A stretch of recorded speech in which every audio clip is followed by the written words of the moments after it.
오늘은 너희는 그의 말을 들으라라는 제목으로 하나님의 말씀 증거하겠습니다. 오늘도 주님 앞에 나와 예배하는 저와 여러분 위에 크신 하나님의 은혜와 축복이 함께 하시기를 바랍니다.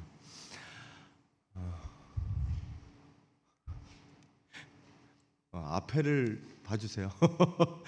자, 오늘 앞뒤에 계신 분들하고 인사하도록 하겠습니다. 주님은 그리스도십니다. 우리 같이 한번 인사하실게요. 주님은 그리스도십니다. 주님은 그리스도십니다. 네. 그러게요. 감사합니다. 오늘은 이제 주현절의 마지막 주입니다. 그러니까 성탄을 기다리는 대림절, 그리고 성탄절, 그리고 주현절 해갖고 이렇게 저희가 지금 지내왔습니다. 주현절이 끝난 다음에는 부활절을 앞두고 준비하는 40일간의 사순절 여정이 시작됩니다.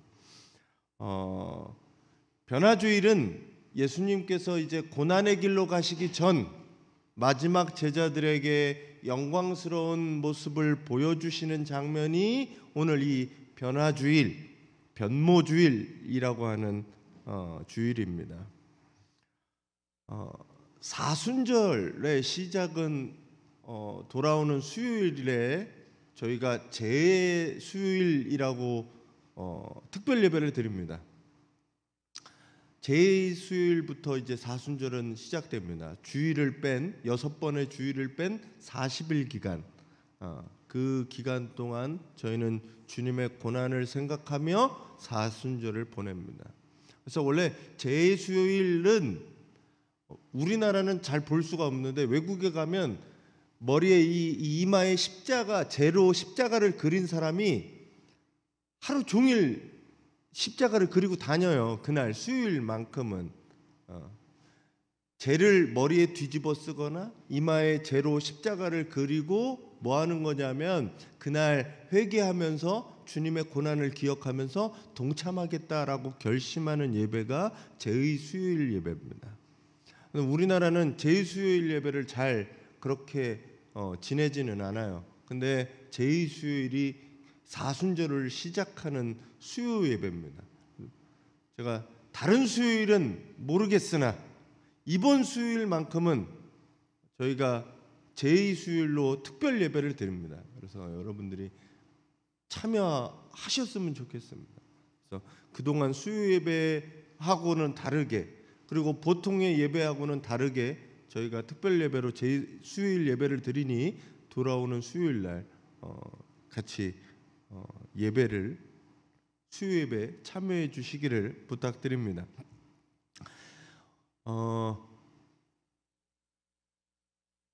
제가 왜 재냐면 종려나무가지를 태워요. 전년도에 종려주일에 썼던 종려가지를 태워서 그걸 갈아서 그 재로 만들어서 그 재를 머리에 뒤집어 쓰고 아니면 십자가를 그리고 하루를 살아갑니다. 그래서 굉장히 중요한 절기입니다. 그래서 여러분들이 참여해 주시기를 바랍니다. 변화주일은 예수님께서 이제 뭘 앞뒀냐 하면 순환을 앞두시고 제자들에게 말씀하셨던 하나님 나라가 무엇인지 직접 보여주시는 바로 그 장면입니다. 제자뿐만 아니라 예수님을 따르는 우리들에게도 하나님의 영광을 보여주며 존귀한 모습으로 변화될 것을 우리가 기대하며 이 땅에서 하나님의 뜻 가운데 살아갈 수 있도록 용기와 힘을 주시는 장면이 바로 오늘 이 변화주일의 장면입니다. 여러분들 비록 우리의 삶을 돌아보면 전쟁이 흔하고 지진이 나고 안타까운 사고가 일어나는 그런 데서 살아갈 때 하나님 어디 계시냐고, 하나님 도대체 어디 계시냐고, 하나님의 정의는 어디 있고 하나님의 사랑은 어디 있냐고 고백할 때, 그렇게 질문할 때 하나님이 보여주시는 것은 하나님이 안 계신 게 아니라, 하나님이 아무 힘이 없는 게 아니라 지금 여기에 함께 하신다는 것을 보여주는 게 이 변화주일입니다. 여러분들이 이 땅에서의 삶이 하나님을 만나고 천국을 경험하는 삶이 되시기를 간절히 축원합니다.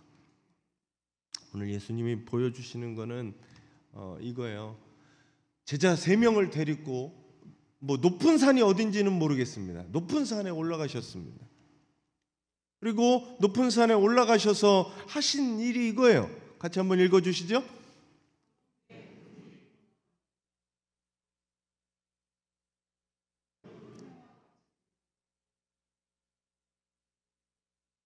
이 세 번역에는 이렇게 되어 있습니다. 예수님의 모습이 갑자기 변화되었어요. 어떻게 됐냐면 얼굴이 해와 같이 빛났다라고 되어 있습니다. 그리고 옷도 빛과 같이 희게 되었다라고 얘기합니다. 성경에서 보면 얼굴에 빛이 난 사람은 누가 있어요? 얼굴에 빛이 났던, 광채가 났던 사람은 구약의 모세입니다.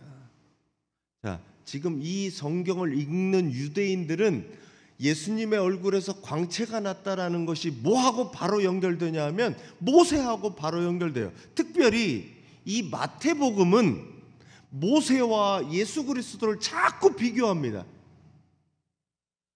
자, 산상수훈의 얘기. 모세는 너희는 이렇게 들었으나 나는 이렇게 말한다.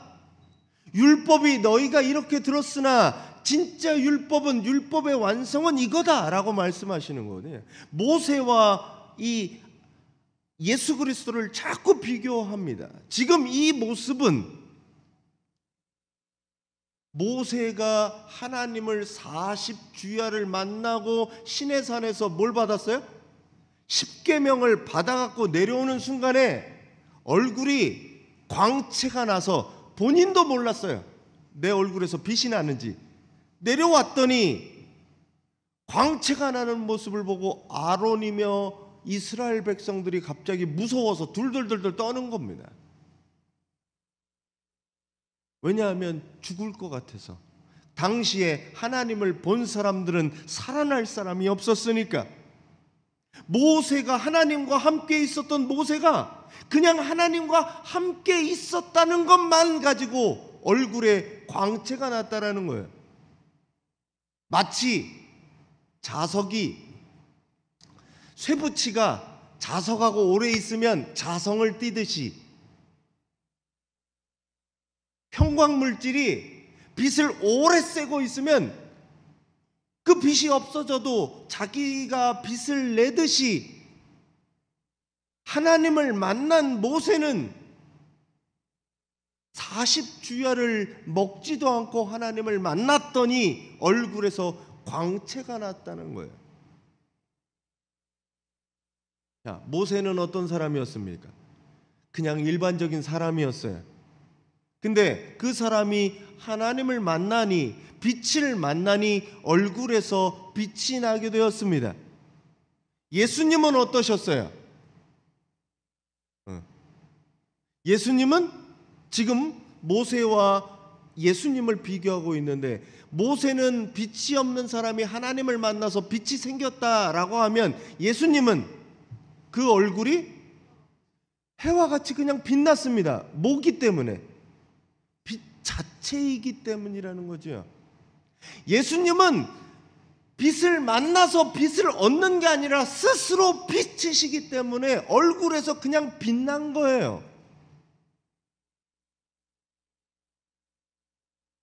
마태복음은 뭐라고 이야기하고자 하는 거냐면, 모세는 빛이 아니었으나 하나님을 만나서 광채가 났다 하면 예수 그리스도는 빛이시다라고 이야기하는 겁니다. 빛이신 분은 누구에게 있어요? 하나님이 빛인 거예요. 예수 그리스도가 곧 하나님이시다, 그리스도다라고 이야기하는 겁니다. 복음서를 통째로 흐르는 것은, 복음서가 하고 싶어하는 얘기는 뭐냐 하면 예수가 그리스도다, 예수가 우리의 구원자시다라고 이야기하는 거예요. 사복음서의 주제는 뭐냐면 그분이 그리스도다라고 얘기하는 거예요.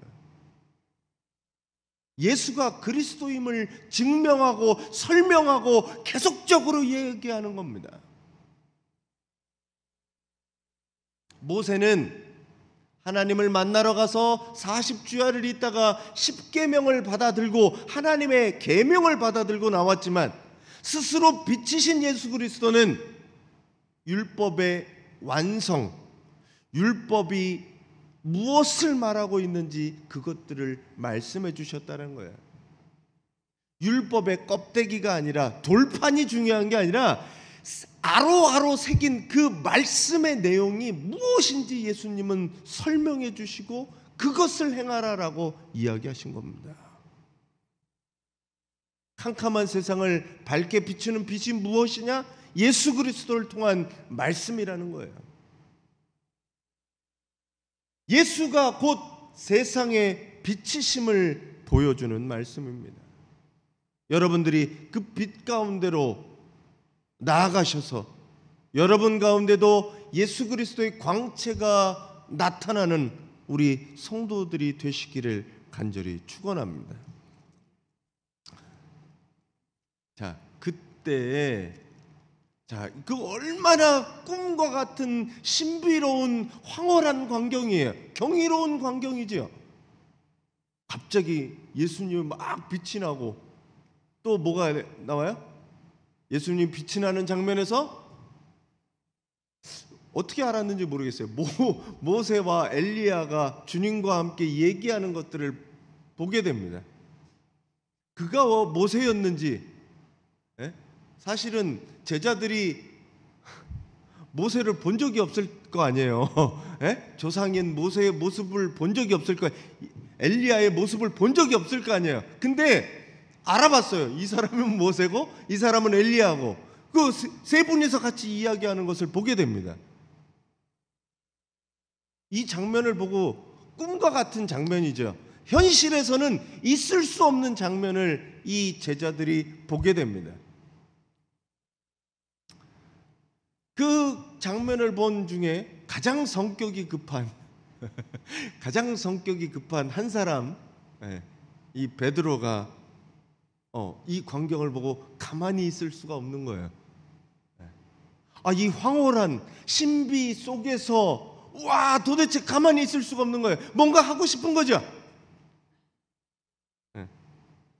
왜냐하면 이 상황은 믿기지도 않는, 내가 보고는 있지만 믿을 수 없는 상황이 펼쳐지니까요.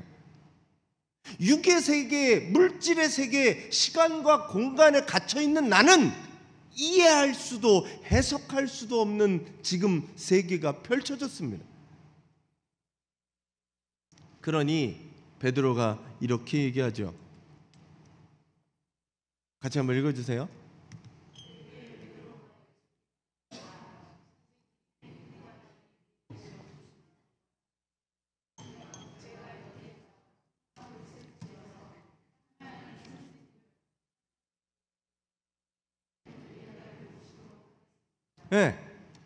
여기가 좋은 거예요. 지금 이 꿈과 같은 장면, 이 상황, 이 시간, 여기가 너무 좋은 거예요. 그래서 여기다가 초막셋을 짓고 저 푸른 초원 위에 그림 같은 집을 짓고 살고 싶은 겁니다.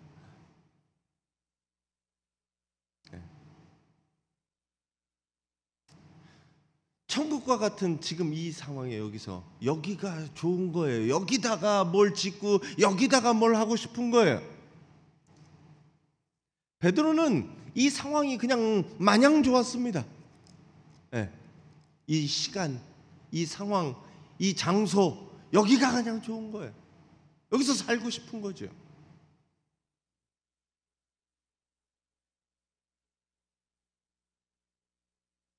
우리도 때로는 신앙을 경험하면서 이런 황홀경과 신비로움과 경이로움을 경험하는 순간들이 있습니다.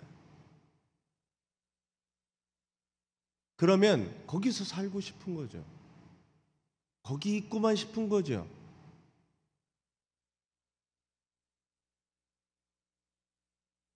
사람들이 이 본문을 접할 때 어디에 초점을 맞추냐면 이 이해할 수 없는 상황과 신비에 초점을 맞춥니다. 빛나는 예수, 죽었던 모세와 엘리야의 만남, 환생, 그리고 같이 이야기하는 어떤 이 영적인 세계를 보는 것, 그 신비에 초점을 맞추고 살아갑니다. 그 황홀경이 좋아서, 그 신비감이 좋아서, 그 경이로움이 좋아서 그것들을 계속 유지하고 싶어 하는 거지요. 하지만 이 땅에서의 그 경험들은 지속될 수 없다라는 겁니다.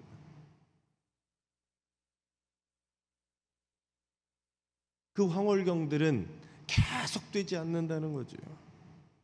오히려 그런 황홀경과 신비를 찾는 사람들, 그것만을 동경하고 그것만을 원하는 사람들의 삶은 어떠하냐? 피폐해지게 마련입니다.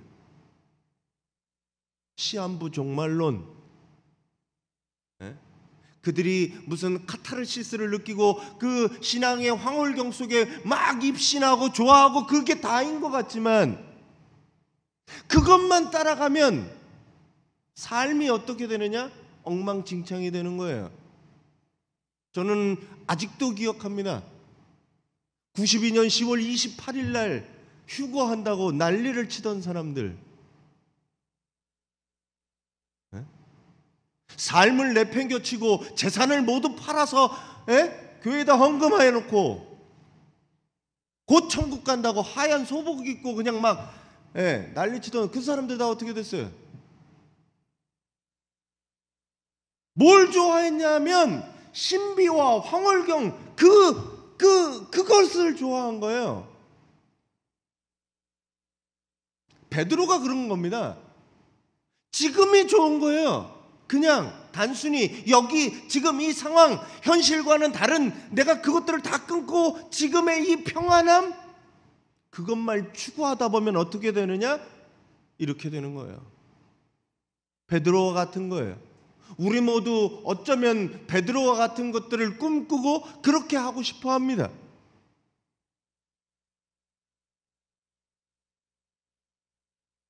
근데 오늘 말씀에서 이야기하고 있는 건 이런 거예요. 신비와 경이로움이 쫓아가고 그것에 초점을 맞추는 게 아니라 어디에 초점을 맞추냐? 예수에 초점을 맞추는 겁니다. 그 중심에 누가 있느냐? 예수가 있기 때문에 이 모든 것이 이루어졌다라는 거예요. 이 겉에가 중요한 것이 아니라 예수가 함께 했다라는 그것이 더 중요하다라는 겁니다. 내 삶에서 신비로움을 경험하는 특정 시간과 장소가 중요한 것이 아니라 예수가 함께하는 것이 중요하다라는 사실을 기억하시길 바랍니다. 어떤 분들이 그런 분들이 있어요. 어디가 기도가 잘 된다고 어느 기도원 쫓아다니고 어느 집회가 신유가 잘 되고 치유가 잘 되는 집회라고. 장소와 시간이 중요한 게 아니라 그 안에 있는 예수 그리스도가 중요하다라는 거예요. 그리스도이신 이 예수가 만나고 그와 함께 할 때 우리는 뭘 경험할 수 있냐? 하나님 나라를 경험할 수 있는 겁니다. 여러분들이 예수에 포커싱 하시기를 간절히 바랍니다. 주님을 바라보셔야 돼요. 주님을 의지하셔야 돼요. 황홀경이 아니라, 신비가 아니라 주님을 만날 때 신비를 경험하는 거예요. 그 길로 가시기를 간절히 바랍니다. 자, 지금의 내용은 아시겠죠? 갑자기 막 휘황찬란한 꿈과 같은 것이 펼쳐지고, 나 여기가 좋으니까 여기다가 초막셋을 지려고 했다 주님께 이야기하는 그 순간에 갑자기 구름이 이 주님과 이 제자들을 덮어버립니다. 그리고 거기에 음성이 들리게 돼요. 어떤 음성이냐 하면, 자, 본문에 이렇게 되어 있습니다. 5절에 제가 읽어드릴게요. 베드로가 아직 말을 하고 있는데, 무슨 말을 하고 있었어요? 초막 셋 짓겠다는 말을 하고 있는데 갑자기 빛나는 구름이 그들을 뒤덮었다. 그리고 구름 속에서 음성이 들린 거예요. 이는 내 사랑하는 아들이다. 나는 그를 좋아한다. 너희는 그의 말을 들으라 하는 소리가 들려왔다라고 되어 있습니다. 자, 마태복음을 쭉 본 마태복음의 상황을 아는 우리는 이 구름 속에서 나오는 이 얘기가 그 전에 언제 들렸던 얘기예요? 예수님 뭐 하실 때? 세례 받을 때 들렸던 얘기예요. 우리는 알고 있습니다. 세례 받을 때 하늘에서 비둘기 같은 것이 내려와서 이 얘기가 있었어요. 누가 들었어요 그때? 세례 요한이 들었습니다. 다른 많은 제자들도 아직 없는 때니까 다 못 들었어요. 세례 요한만 들었어요. 근데 오늘 이 제자들에게 이 음성이 들려지게 됩니다. 이 내 사랑하는 아들 나는 그를 좋아한다라는 이 이야기는 예수님의 정체성에 관한 겁니다. 예수가 누구냐라고 보여주는 거예요. 이 예수님이 누구신지 가장 잘 보여주는 게 내 사랑하는 아들이기 때문에 그리스도라는 것을 보여주는 거가 오늘 제자들에게 들려지게 됩니다. 자, 이 내용을 이해하시려면 마태복음 16장을 아셔야 돼요. 마태복음 16장 내용이 뭐냐면 지금 17장이니까 16장 내용이 뭐냐면 뭐예요? 가이사랴 빌립보에 가서 예수님이 제자들에게 물어봅니다. 뭐라고 물어봐요? 너희는 나를 누구라 하느냐? 사람들이 나를 누구라 하느냐 물어보고 너희는 나를 누구라 하느냐? 라고 얘기할 때 베드로가 뭐라고 고백해요? 16장 16절에 주는 그리스도시요 살아계신 하나님의 아들입니다 라고 고백을 해요. 그리고 예수님과 베드로의 얘기가 있습니다. 그걸 알게 한 거는 하나님이다. 그리고 베드로가 순환에 관한 얘기를 하니까 그러면 안 된다고 얘기하는 거예요. 오늘 예수님께서 이 제자들을 데리고 가시는 이유는 제자들에게 이제 비로소 무엇을 얘기하셨냐 하면 예수님의 순환과 고난에 대해서 얘기하신 거예요. 내가 앞으로 어떻게 될 거냐? 예루살렘에 가서 고난을 받고 죽고 3일 만에 부활할 거다라는 얘기를 했어요. 제자들의 반응은 어땠을까요? 예수님이 순환당하고 고난당하신다는 그 반응에 베드로는 그러면 안 된다고 얘기하는 거예요. 예수님은 하나님의 아들로서 그리스도로서 내가 해야 할 일이 무엇이냐? 고난받으러 가야 된다라는 거예요. 고난의 길로 나는 갈 수밖에 없다라고 이야기하는 거예요. 왜? 나는 그리스도니까. 하나님의 아들이니까. 근데 제자들이 볼 때 그리스도는 그러지 않았으면 좋겠는 거예요. 고난 받으시면 안 되는 거예요. 그리고 오늘 산으로 데리고 올라가셔서 보여주시면서 들리는 말씀이 이거예요. 그리고 뭐라 그러느냐? 너희는 그의 말을 들어라 라고 얘기합니다. 뭐냐 하면 예수님이 지금 가려고 하는 그 순환의 길이 하나님이 원하시는 길이다. 하나님의 아들이면 그 길로 가는 것이 맞다라고 하늘 음성을 향해서 들려주시는 겁니다. 고난과 죽음이라는 이 아버지의 뜻을 예수께서 받아들였을 때 그는 하나님의 아들이고 그를 좋아하고 그리고 너희들은 그의 말을 들어라라고 얘기하는 거예요. 제자들은 그분께서 하나님의 아들이고 살아계신 하나님의 아들이고 그리스도라고 고백을 했지만 그분은 제자들이 생각할 때 그리스도는 고난받으면 안 되는 거예요. 저 예루살렘의 높은 곳에 올라셔서 사람들을 다스리고 지배하고 그러기를 원했다는 거예요. 제자들의 하나님의 아들과 예수가 생각하는 하나님의 아들은 길이 달랐습니다. 근데 오늘 하늘에서 들려주시는 음성은 예수의 길이 맞으니 너희들은 그의 말을 들어라 라고 얘기하는 거예요. 제자들 보고 따르라 라고 이야기하는 겁니다. 빛나는 순간을 보존하는 것이 아니라 주님의 말씀을 따르는 것, 바로 그것이 그리스도인의 영광이라는 거예요.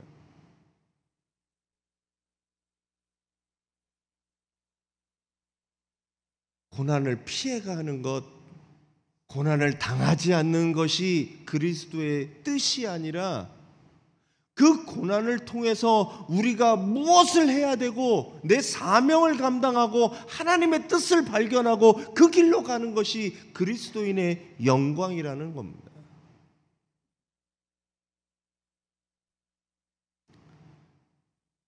여러분들의 삶이 어때야 되느냐?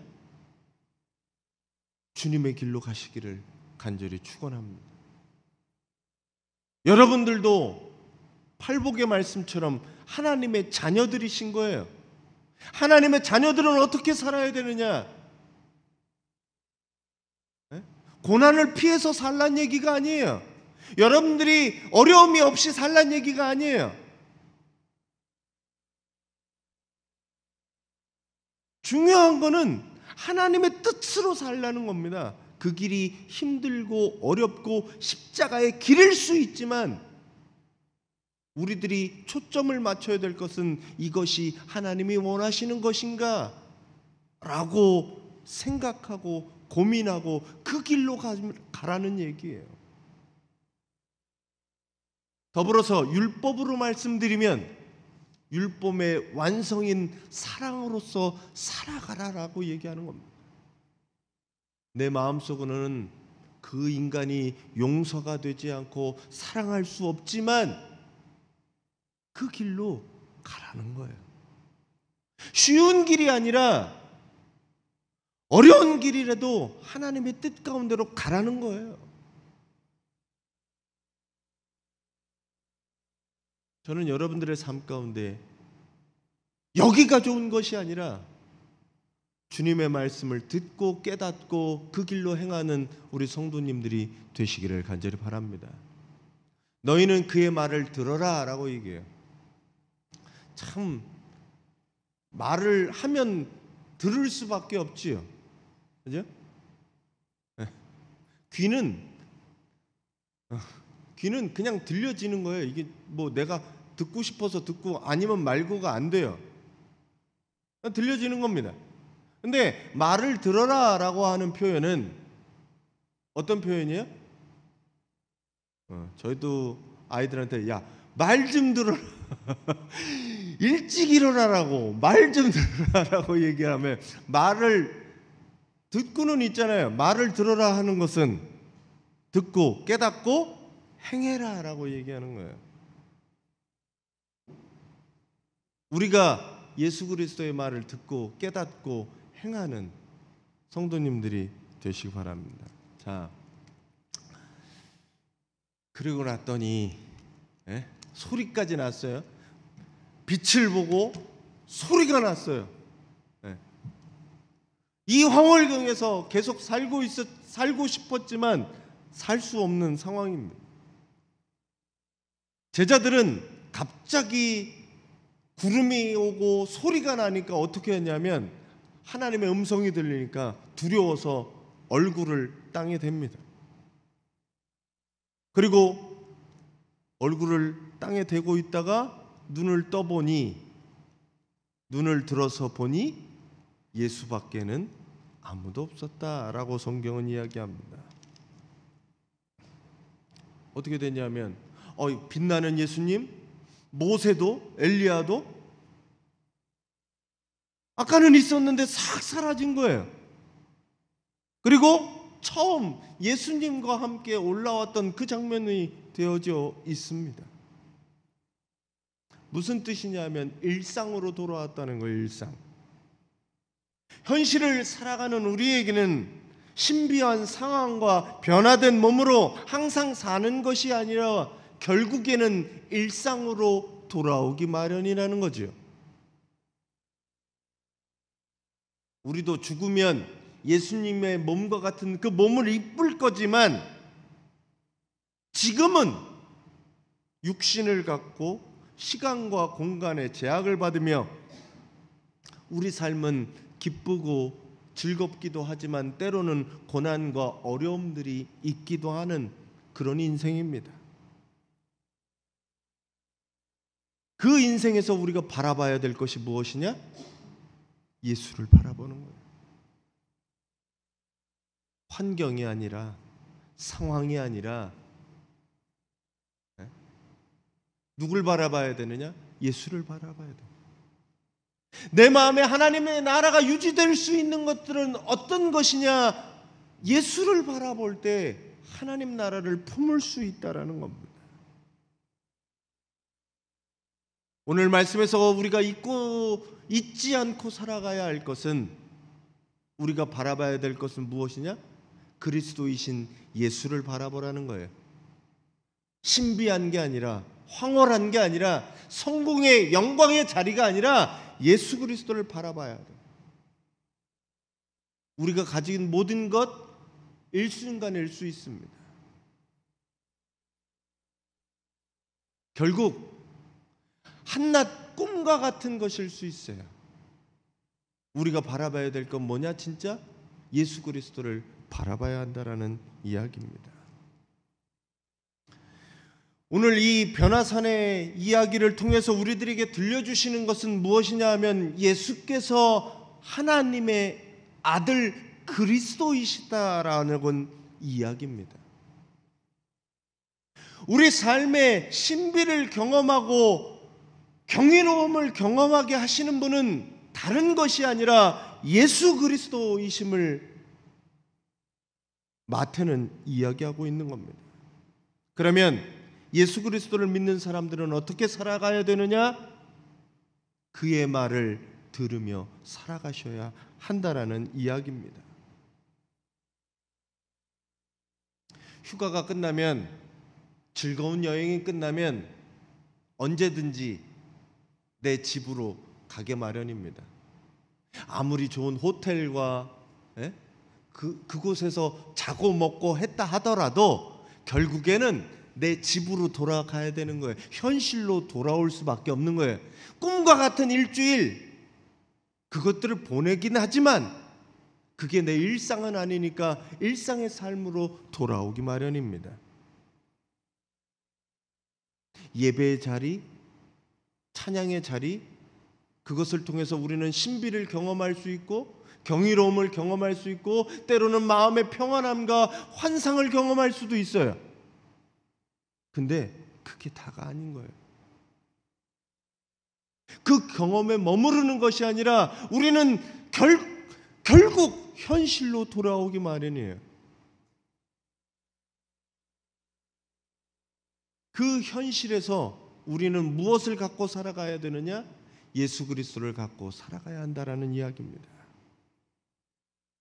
하나님께서는 믿음이 작지만 우리들에게도 놀라운 영광들을 보여주시고 기쁨을 선사해 줍니다. 예배의 시간은 하나님의 나라를 경험하는 시간입니다. 하나님을 만나는 시간입니다. 이 시간이 계속되진 않아요. 우리는 곧 일상으로 돌아갑니다. 이 경험들이, 이 마음의 평안함들이, 이 신비감들이 내 삶에서 예수 그리스도를 통해 만나고 예수 그리스도를 통해 경험되어져야 한다는 이야기예요. 그걸 가지고 세상으로 가셔서 살아가셔야 합니다. 잠깐의 예배 시간이 우리를 통해 하나님의 영광을 보게 하고 삶을 살아가도록 인도해 주시는 은혜의 시간임을 믿으시기 바랍니다. 이제 고난을 앞둔, 예수님의 고난을 동참하는 여러분들에게 하나님께서 이야기하시는 것은 고난을 피해가라, 고난을 넘어가라, 그게 아니라 주님의 십자가의 고난에 동참하라. 그리고 그 말씀을 따라 살아라. 비록 어려운 일이지만, 힘든 일이지만 내가 함께 하겠다. 그 길로 가라. 그게 나의 자녀다라고 말씀하는 겁니다. 변화산에 예수님을 여러분도 만나시고 그분을 마음에 모시고 고난의 길로 어렵지만 하나님의 뜻을 향해 나아가시는 우리 성도님들 되시기를 간절히 축원합니다.